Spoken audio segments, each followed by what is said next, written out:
الحمد لله كفى وسلام على عباده الذين اصطفى أما بعد فقد قال الله تبارك وتعالى في القرآن المجيد والفرقان الحميد فأعوذ بالله من الشيطان الرجيم بسم الله الرحمن الرحيم الذين يؤمنون بالغيب صدق الله العظيم. معزز سامعین کتاب و سامعات معظمات، السلام علیکم ورحمۃ اللہ تعالی وبرکاتہ. تمام تعریفیں اس اللہ رب العزت کے لیے ہے جو ہر غیب اور ہر ظاہر کو جانتا ہے. اسی نے اپنے حبیب نبی کریم صلی اللہ تعالی علیہ وسلم کو بے شمار علم عطا فرمایا ہے. درود و سلام ہو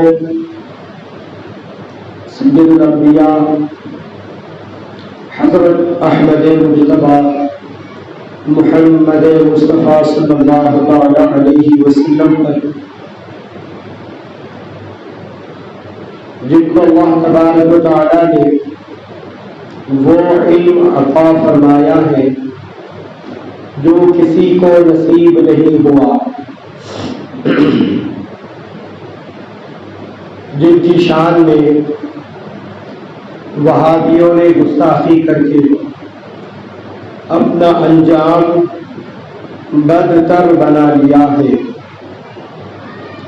چنانچہ اللہ تبارک و تعالی کا ارشاد ہے الذین یؤمنون بالغیب، ایمان والے وہ لوگ ہیں جو بن دیکھے پر یقین رکھتے ہیں. یہاں پر علم غیب سے مراد کیا ہے؟ کیا نبی پاک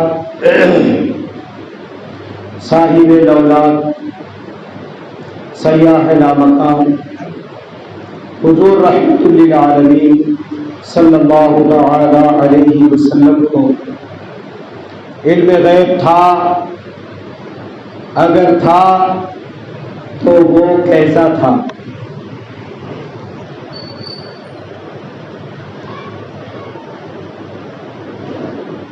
اس حوالے سے ہم علم غیب کو بنیادی طور پر دو حصوں میں تقسیم کرتے ہیں. ایک حصہ علم غیب ذاتی ہے اور دوسرا حصہ علم غیب عطائی ہے. علم غیب ذاتی وہ علم غیب ہے، وہ علم ہے جو اللہ رب العالمین کے لیے خاص ہے. اللہ تبارک و تعالیٰ کی ذات سے خود سے ہے، کسی کا دیا ہوا نہیں ہے، اور وہ ازل سے ہے اور ابد تک رہے گا. یعنی اللہ تعالیٰ کا علم ہمیشہ سے ہے اور ہمیشہ ہمیشہ رہے گا. اللہ تبارک و تعالیٰ نے فرمایا وَعِندَهُ عِلْمُ الْكِتَابِ لَا يَعْلَمُهَا إِلَّا هُوَ. یہ آیت مبارکہ اللہ تبارک و تعالیٰ کی ذات کے علم کی دلالت کر رہی ہے کہ اللہ تبارک و تعالیٰ کا علم وہ ہے کہ اس کے علاوہ کسی کو نہیں ہے. اس کے بعد اللہ تبارک و تعالیٰ نے کچھ غیب کے علوم اپنی مخلوق میں عطا فرمایا ہے، اس کو بنیادی طور پر عطائی علم کہتے ہیں۔ اس عطائی علم کو وہبی علم بھی کہا جاتا ہے، اور اس وہبی علم میں علم کو 3 حصوں میں تقسیم کیا جا سکتا ہے۔ اس وہبی علم کو 3 حصوں میں تقسیم کیا جا سکتا ہے۔ ایک وحی، دوسرا جبلی، اور تیسرا کسبی۔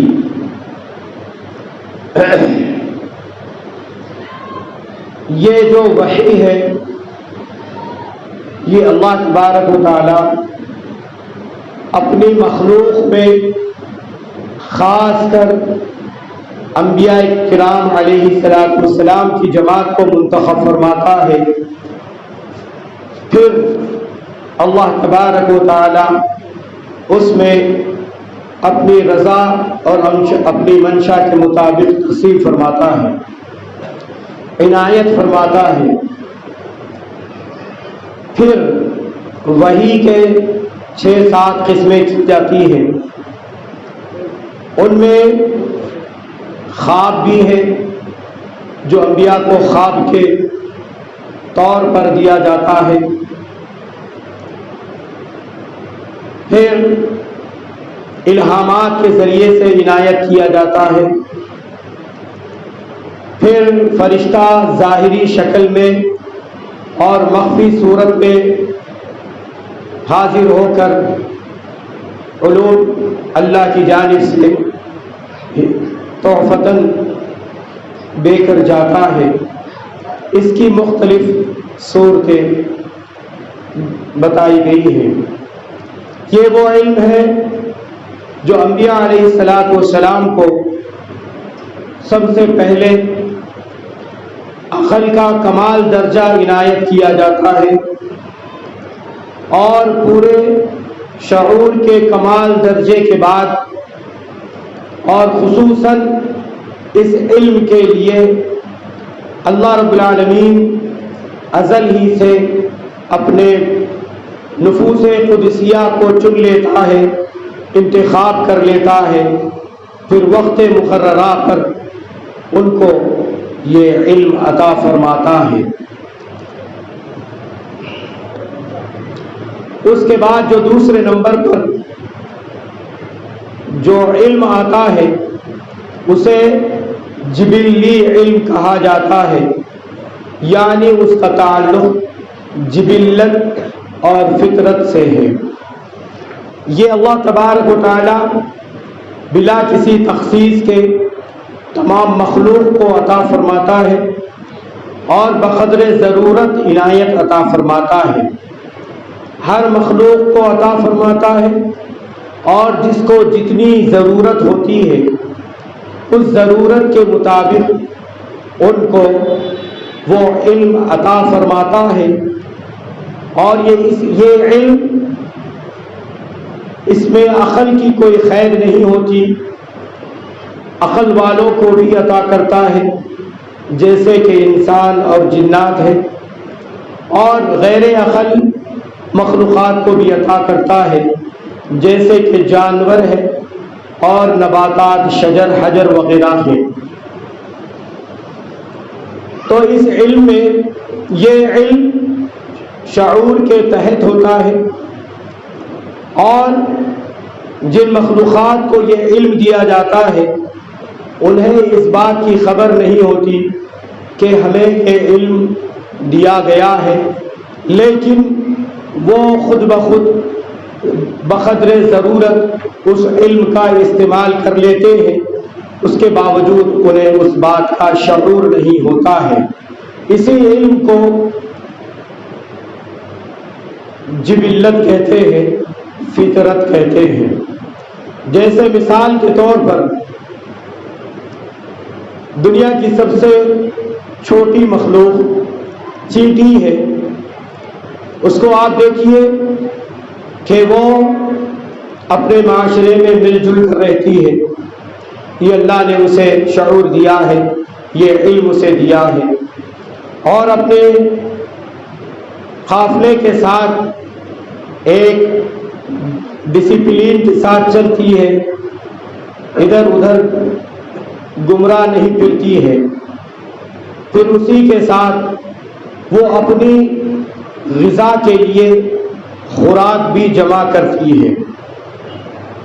یہ جو علم چونٹی کو عطا کیا گیا ہے یہ جبلی علم کہا جاتا ہے، یہ اس کی جبلت ہے، جو اسے اس بات کی خبر نہیں ہے کہ اللہ تبارک و تعالی نے اس کو ایسا قیمتی علم دیا ہے. اس سے قدرے بڑھ کر آپ دیکھیں گے کہ مکڑی ہے، مکھی ہے.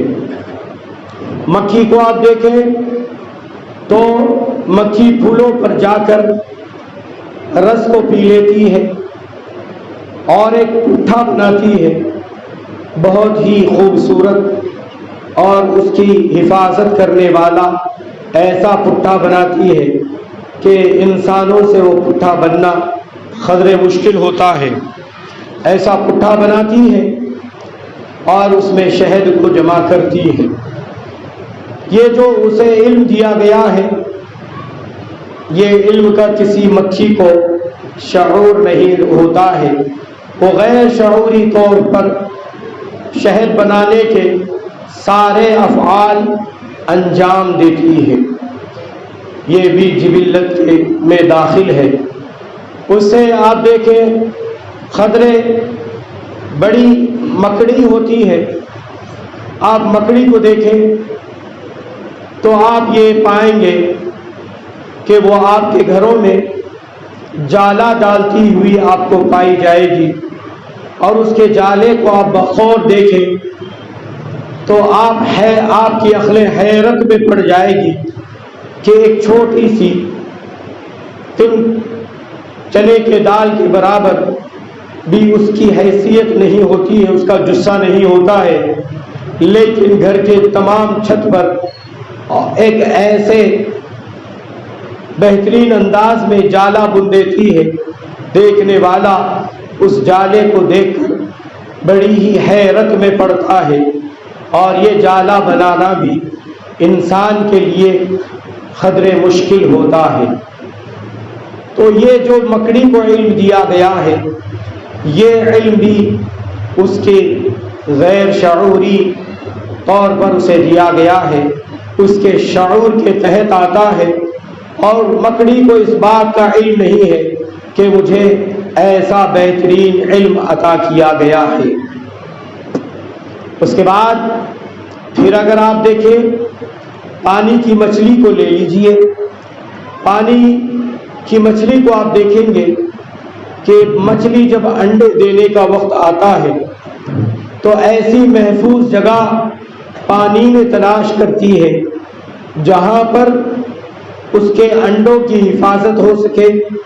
پھر انڈوں سے نکلنے والے بچے بڑی مچھلیوں سے محفوظ رکھ سکے، ایسی جگہ کو وہ تلاش کرتی ہے. پھر وہاں پر جا کر ان انڈوں کو دیتی ہے اور پھر اس سے بچے نکلنے تک ان کی نگرانی کرتی ہے. پھر آپ مرغی کو دیکھیے، مرغی ہر جگہ انڈا نہیں دیتی ہے، محفوظ جگہ پر دیتی ہے اور اس کے اپنے بچوں کی حفاظت کرتی ہے. یہ تمام جو علوم نظر آ رہے ہیں یہ جبلت کے اندر داخل ہے. اسے علم تو کہا جائے گا، لیکن ایسا علم ہے کہ جس کو دیا جا رہا ہے اسی کو اس بات کی خبر نہیں ہے کہ اس کو یہ علم حاصل ہے. اس لیے کہ یہ اللہ رب العالمین مخلوقات میں جس کو جتنی علم کی ضرورت ہوتی ہے وہ علم اس کے اندر داخل کر دیتا ہے غیر شعوری طور پر. آپ دیکھیے شیر کو دیکھیے، شیر جب بھوک لگتی ہے تو وہ شکار کرتا ہے، یہ نہیں دیکھتا کہ وہ جس پر حملہ آور ہو رہا ہے وہ اس کا خیر خواہ ہے یا دشمن ہے، بس صرف اس کو اس بات کی فکر ہوتی ہے کہ میرا پیٹ بھر جائے، اور اسی فکر میں وہ اپنے خیر خواہ پر بھی حملہ کر کے اسے چیر پھاڑ کر اسے کھا لیتا ہے اور اپنی بھوک مٹا لیتا ہے۔ یہ جو شکار کرنے کا عمل ہے، یہ عمل شیر کو جو دیا گیا ہے، یہ علم جو شیر کو دیا گیا ہے، وہ غیر فطری طور پر فطرت کے اندر داخل ہے، اور غیر شعوری طور پر اس کے اندر یہ چیز ابھر کر آتی ہے۔ اسے اس بات کا علم نہیں ہوتا ہے کہ میرے اندر یہ علم باقی، میرے اندر یہ علم ہے۔ تو اس علم کو جبلت کہتے ہیں، فطرت کہتے ہیں، جیسا کہ انسان کے اندر بھی ہے کہ انسان کو جب بھوک لگتی ہے تو انسان غیر فطری طور پر کھانے کی طرف لپکتا ہے اور کھانا کھا لیتا ہے۔ یعنی بھوک لگنے کے بعد اس کا جو علم ہوتا ہے، وہ علم اللہ رب العالمین نے ہر انسان کے اندر پیدائش ہی سے رکھ دیا ہے، پیدائش ہی سے رکھ دیا ہے۔ چھوٹے بچے کو آپ دیکھیں، کوئی اگر اسے تکلیف ہوتی ہے تو اس کا مظاہرہ وہ رو کر کرتا ہے، وہ یہ جتانا چاہتا ہے کہ مجھے بھوک لگی ہے۔ یہ جو علم بچے کے اندر رکھا گیا ہے کہ تجھے بھوک لگی ہے، تو اس کا علم تیری ماں تک پہنچا، اس کا میسج، تو میسج پہنچانے کا جو ذریعہ وہ یوز کرتا ہے، وہ رونا یوز کرتا ہے، چیخنا چلانا یوز کرتا ہے، تاکہ ماں سمجھ جائے اور اسے دودھ پلائے۔ دودھ پینے کا بھی اس کو احساس ہو، دودھ پینے کا بھی اسے شعور دیا گیا کہ کس طرح پینا ہے، اور دودھ پینے کے لیے رونے کا بھی شعور دیا گیا کہ کس طرح رونا ہے۔ تو یہ جو علم ہے، ہر مخلوق کو اللہ رب العالمین بقدر ضرورت، جتنی ضرورت ہے اتنی ضرورت مخلوقات میں رکھ دیا ہے۔ چونٹی کو جتنی ضرورت تھی اتنا رکھا، مکھی کو جتنی ضرورت تھی اتنا رکھا، مکڑی کو جتنی ضرورت تھی اتنا رکھا، چیل کو جتنی ضرورت تھی اتنا رکھا، مچھی کو جتنی ضرورت تھی اتنا رکھا، شیر کے اندر جتنی علم کی ضرورت تھی شیر کو اتنا دیا۔ یہ سارے علوم جو ہے یہ شعور کے تحت آتے ہیں، شعور کے اوپر نہیں آتے ہیں۔ پھر اس کے بعد ایک وہبی علم یہ ہوتا ہے جو کسبی ہوتا ہے۔ کسبی یعنی سیکھنے سے حاصل ہوتا ہے۔ جیسے آپ کتے کو سکھاتے ہیں شکار کرنا، کتے کو آپ سکھاتے ہیں کہ خوشبو کو سونگھ کر خیر مجرم کو پکڑنا، اور جس طرح انسان سیکھتا ہے، اسکول میں جاتا ہے، جا کر پڑھ لکھ کر ڈاکٹر بنتا ہے، ڈاکٹر بننے کے بعد کسی کی تجویز کر کر کہتا ہے کہ تجھے ملیریا ہوا ہے، تجھے کینسر ہوا ہے، پھر یہاں تک بھی کہتا ہے کہ تیری لائف کا اسٹیج اس سطح پر ہے، تو اتنے دن زندہ رہے گا، تو اتنے اس کے بعد تیرے لیے جینا مشکل ہے۔ یہ جو علوم ہے، جیسے ستاروں کی چال کو دیکھ کر یہ بتانا کہ یہاں پر پانی پڑے گا، اتنا پانی پڑے گا، اس وقت پڑے گا، یہ سارے علوم کیا ہوتے ہیں؟ کسبی علوم ہوتے ہیں۔ تو یہ عطائی علم کے 3 حصے کیے گئے، ایک وہبی، عطائی علم کو کہتے ہیں وہبی علم، ایک ہے اس کے اندر وحی، اور ایک ہے اس میں جبلت، اور تیسرا ہے اس میں کسب۔ اب یہ 2 علوم جو ہے، جبلت والا علم، فطرت والا علم، اور کسب والا علم، یہ غیر شعوری طور پر اللہ تبارک و تعالیٰ نے رکھا ہے۔ لیکن وحی کا جو علم ہے، وحی کا علم جو ہے، اللہ رب العالمین نے ازل ہی سے ایک مخصوص جماعت کو اللہ رب العالمین نے چن لیا ہے، اور انہیں پہلے کامل عقل عطا فرماتا ہے جو دنیا میں کسی کو نہیں دیتا، اور پھر اس پر انہیں بہترین کروڑوں درجے تمام مخلوق سے اونچا شعور عنایت عطا فرماتا ہے۔ پھر اس کے بعد اللہ تبارک و تعالی اعزاز کے ساتھ، اکرام کے ساتھ، تحفتاً اللہ رب العالمین فرشتوں کے ذریعے سے بالمشافہ خود ظاہر ہو کر یا پردے کے پیچھے علم عطا فرماتا ہے۔ جیسے کہ جبریل علیہ السلام خصوصاً تشریف لاتے ہیں اور لا کر عرض کرتے ہیں یا رسول اللہ صلی اللہ تعالی علیہ وسلم آپ کو قرآن دیا جا رہا ہے، یہ قرآن کا علم یہ اللہ کا خاص تحفہ ہے۔ پھر اللہ رب العالمین کبھی خواب میں دکھاتا ہے جیسے ابراہیم علیہ السلام کو کہ تم ذبح کریں گے اور یہ پیغام دیں گے کہ ہر اولاد اپنے ماں باپ کے لیے ایسے ہی اطاعت گزار بن جائے، یہ وحی کے ذریعے سے یہ وحی ہے۔ تو یہ جو وحی ہے اور یہ جبلت اور یہ کسب جو ہے یہ جبلت سے یہ وحی کا علوم جو ہے یہ علم زمین و آسمان کا فرق ہے، زمین و آسمان کا فرق ہے۔ اگر وحی آسمان ہے تو یہ جبلت جو ہے ہمارے اندر یہ زمین ہے، زمین کی سطح کے نیچے سمجھ جائے تو بھی کم ہے، کیونکہ مرغی جا کے چھپ کر انڈا تو دیتی ہے لیکن اسے کوئی خبر نہیں ہے کہ میں کیا کر رہی ہوں، کیوں کر رہی ہوں، انڈا دیتی ہے نکل جاتی ہے۔ لیکن نبی جو ہوتے ہیں انہیں علم دیا جاتا ہے، خاص کر عقل کے بعد دیا جاتا ہے، عقل عطا کرنے کے بعد دیا جاتا ہے۔ یہیں پر وہابیوں کو غصہ مغالطہ ہوا ہے، یہیں پر وہابیوں نے غلطی کی ہے۔ وہابی سمجھ گیا کہ یہ جو جبلی علم ہے اور یہ وحی کا علم جو ہے یہ دونوں برابر ہے۔ اس نے سمجھا کہ مرغی جا کر جو چھپ کر علم دے انڈا دیتی ہے اور جب جو نبی کو نہ اللہ پاک الہام کر دیتا ہے القا کرتا ہے یہ دونوں برابر ہے۔ یہ ان دونوں کے امتیازی فرق کو نہ جانتے ہوئے اس نے کہا کہ کیا نبی کے علم غیب میں کیا تخصیص ہے؟ بتاؤ، ایسا علم تو زید و عمر کو بھی ہے اور ایسا علم کو تو سبی و مجنو کو بھی ہے، ایسا علم کو جمیع حیوانات اور بہائم کو بھی ہے۔ اس نے ایسا کیوں کہا؟